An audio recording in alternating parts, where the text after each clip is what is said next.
Garcia, voice of the people. Zee Garcia, voice of the people. Zee can be a little polemic. He stings like the 8th outbreaking pandemic. Zee's got flavor in his top 100 games. Lights, shower. Zee Garcia. Hey everybody, what's happening? Welcome back to another top 10 from my top 100 games of all time. Woo! I have Mr. Tom Vassell here and the Army of One. Hey, what's up? Sam Healy. All right. You're getting weirder with those intros. It's getting stranger and stranger. Eventually it won't even be words. All right, today we're going to be looking at 80 through 71. So before I get going, I just looked these over again, and this is going to be a Euro heavy 10. Just happened that they sort of lined up in these 10. I want to know if they're in print.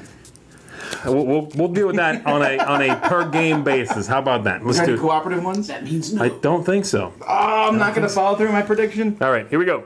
Let's kick it off with number 80. For me, is a game that Astari put out some time ago called Sylla. S-Y-L-L-A. It's a disease. I don't think so. It's a game in which you are influencing Rome, building the great baths, building monuments, building whatever with the other players semi-cooperatively, but you really want to be the one who put in the most investment.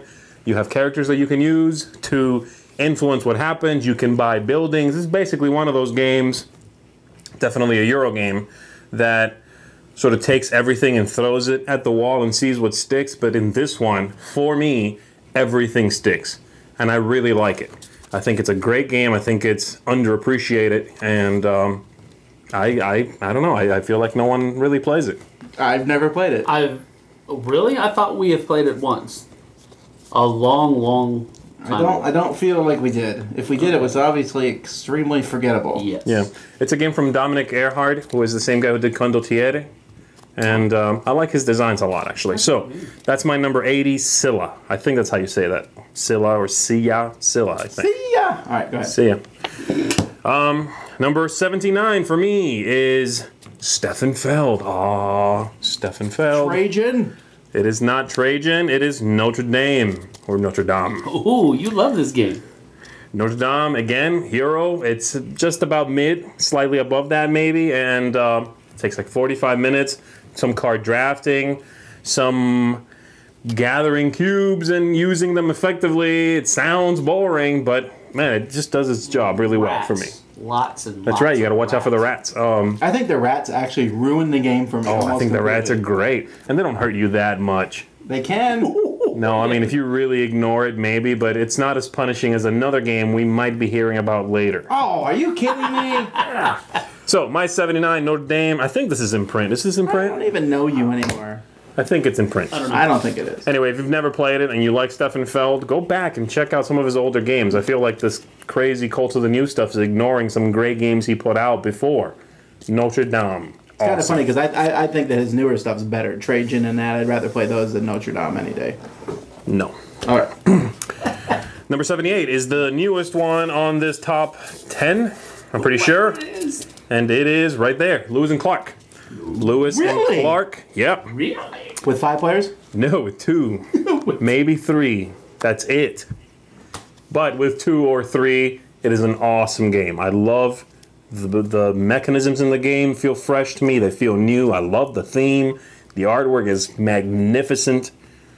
It just works beautifully. And yes, it can be too long with more than 2-3 players, which is what I don't like. It really, that scale, each player adds another half hour. That's not good. That's not good enough. But since I only play at 2 or 3, I think it's fantabulous. So, my number 78, Lewis and Clark. Check it out. It is awesome. I don't even know why I'm sitting here. This is. All right, keep going. Have you played that? Yeah. You hated it? Yeah. And you? I didn't really like it, but I understand that it's a good game, and I would never play it with more than 3. Ever again. Agreed, absolutely. All right, my number 77 is sort of the... I want to get behind you on one of these games. Come on. Yeah. I don't think this is it. My 77 is sort of the spiritual sequel, if you would, or reimagining of Glory to Rome, which is Uchronia. Oh, I like that one. Uchronia is Glory to Rome streamlined, shortened, tightened, with better artwork. Yeah, with, that's what I was about to say. Yeah, definitely. Is it better than Glory to Rome? I like it better than Glory to Rome. So we can assume Glory to Rome is not going to be on your list then. Correctamundo. All right. This is, a lot of people are crazy about Glory to Rome. This is my Glory to Rome. There's actually games that do Glory to Rome better than this. They'll be later, but I like this a lot. The theme's kind of funky, where you're in this world that's pseudo-Roman, but there's dinosaurs, and it's just kind of weird. But that doesn't really make a big difference. I think the game mechanisms and the card manipulation and just the vibe of the game really gels with me. I like it a lot. So my 77, Uchronia. My number 76 is a two-player card game put out by Stronghold Games in their famed tins, and that is Revolver. Revolver. I'm just drinking. Revolver is one of those games that kind of snuck up on me with how much I enjoyed it. You know what I mean? Because the game is pretty light. Yes. The game is light. The game is simple. The game, some people say, is obvious to play. And I agree to that. I agree with that to a certain extent. It's also extremely hard for the bank robbers. No, that's not true at all. Okay. No, I've played this game a ton. I've played this game probably the most out of all 10 of these. Definitely. I think it's easy for the bank robbers. It's good. It's a good split. And then, excuse me, if you add the expansions on top of that, you get to do a little deck building. You get to modify what you're bringing to the table, and I really like it. Does that pump the game up? It does for me. I liked it. I liked it a lot. Especially one of the last expansions. I forget if it's, they call them 1 point whatever. It's either 1.4 or 1.5. Added an extra deck that both players can draw from. Ooh, I love that. That's cool. I like that a lot. So check that out. Yeah, I like it. Just the fact that both sides are very different also sells me on a game like that. Revolver, two-player, light, quick, really thematic game. Dig it. 75 for me is a game which Sam hates, and that is Thebes. AKA Draw from a Bag. Okay, I got your back on this one more than anything you've said so far. Thebes is, would you call that a Euro game? Absolutely. It's light family Euro. It's like mid-Euro, mid-weight Euro game. It's the same class Tickets Ride would be in. Yeah, exactly. Okay, he asked you if it would be a Euro, and you said it was a light family Euro, so you should have just said yes. Yes. It's a Euro. Okay. Punching in the throat is not allowed on my top 10. No, I'm not. Just saying. That thought never even crossed my happen. mind. Well, thank you. All right. So Thebes, again, it checks off a bunch of these boxes that just do it for me. It's gorgeous looking. I like the theme. It plays in a nice amount of time for what it offers you. Have you played the card game version yet? I haven't. I wonder what you would think about that, because it downgrades the components, but basically gives the same feeling. Sam, come on. I really like the look, though. The whole package is so stunning. You put that on the table, and even Sports Center agrees with it. It makes you want to play. So Thebes, for me, awesome, light, family game about archaeology, and it just looks gorgeous. If Sports Center came out with a statement that said they hated Thebes, I would be cool with that, because I couldn't believe they were even talking about it. Tonight, Thebes, is it a game? A good one? No. This one you're going to back me up on, Sam. 74 for me, Kingsburg. All right. Yeah, I got one, baby. Actually, I thought he might elbow you for how low on your list it is. Yeah. That's fine. It's all good. Kingsburg, again, worker placement game, but the workers are dice. You are rolling a bunch of dice, placing them out on the board, collecting resources, building buildings, fighting off the orcs or demons or whatever comes at you. Dragons. Yeah, it's... Zombies. For those who like zombies. There are zombies in that game. That's right. I just said on Twitter that somebody asked me, are there any zombie games on your list? There's this one. Yeah, I don't think that counts there, but... No. I said no, and I'm sorry. I meant one. That's in the same camp as King of Tokyo. Okay. It's definitely Kingsburg Fantasy. I really like it. I think worker placement, for me, is one of those genres that has become cannibalistic upon itself. A lot of new worker placement games feel like the same worker placement game. Like, it's getting to that point for me. But this one still keeps freshness. And Lewis and Clark, which I just mentioned, is one of the ones that is worker placement-ish and also was very fresh. So my 74, Kingsburg. That's good pick. 73 is the game that more or less replaced Citadels for me. It's a game from the same designer, and it is not the same kind of game. It just has some of the same aspects, and that is Lost Temple. Lost Temple is Citadels, the racing game. And it keeps everything from Citadels I liked and gets rid of the stuff that has gotten stale, which is playing a card that has a color and 2 coins, and hey, you got 2 points. Big whoop. That got boring, especially when I had to play to 8, and that took a long time. This game gives you all the same character manipulation stuff. You get to pass the cards around like in Citadels. You get to draft one. When your number gets called, you play it. You jump up or mess with the other people or whatever, and you are racing down a track. It's really chaotic, though. It is. I mean, I think it's more chaotic than Citadels. Probably.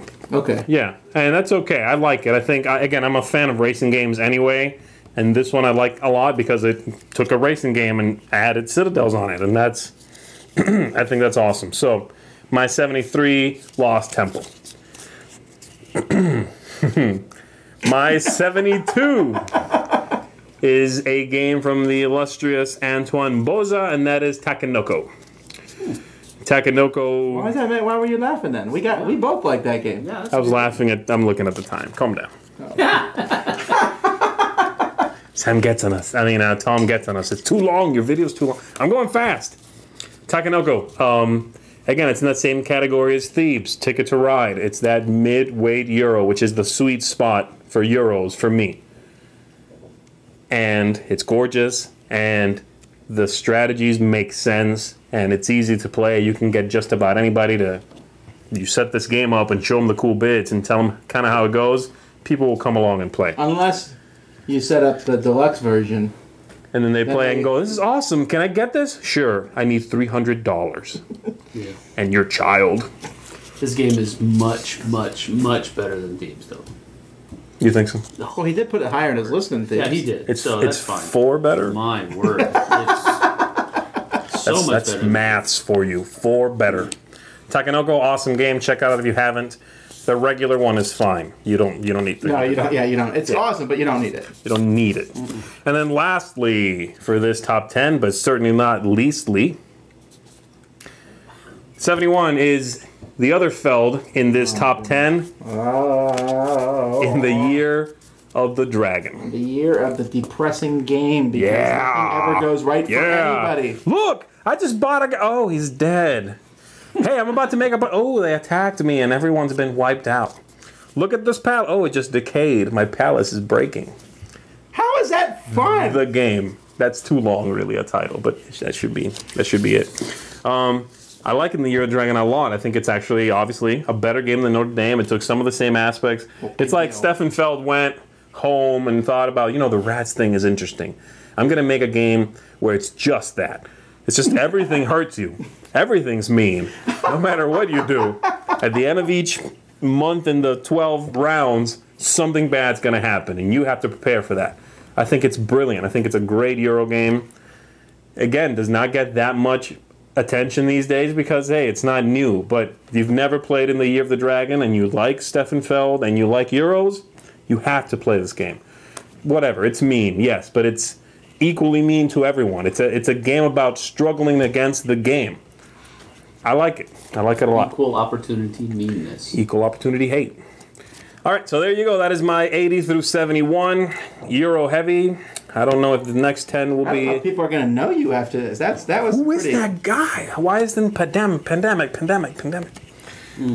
like Euros too. I think I get that... I don't know where I got that reputation that I didn't like Euros. I just don't like long, soulless Euros. That, it's just 3 hours of pushing cubes around with no meaning. Which is about 90% of the Euros that are up. Right, which is probably why I don't like Euros, but I do like Euros. The ones I like, the ones that are engaging to me. Anyway, so that'll be it for this top 10. Thank you guys for tuning in. Ciao. Bye-bye. See ya. 100 games. Lice shower. Zee Garcia, voice of the people. Zee Garcia, voice of the people.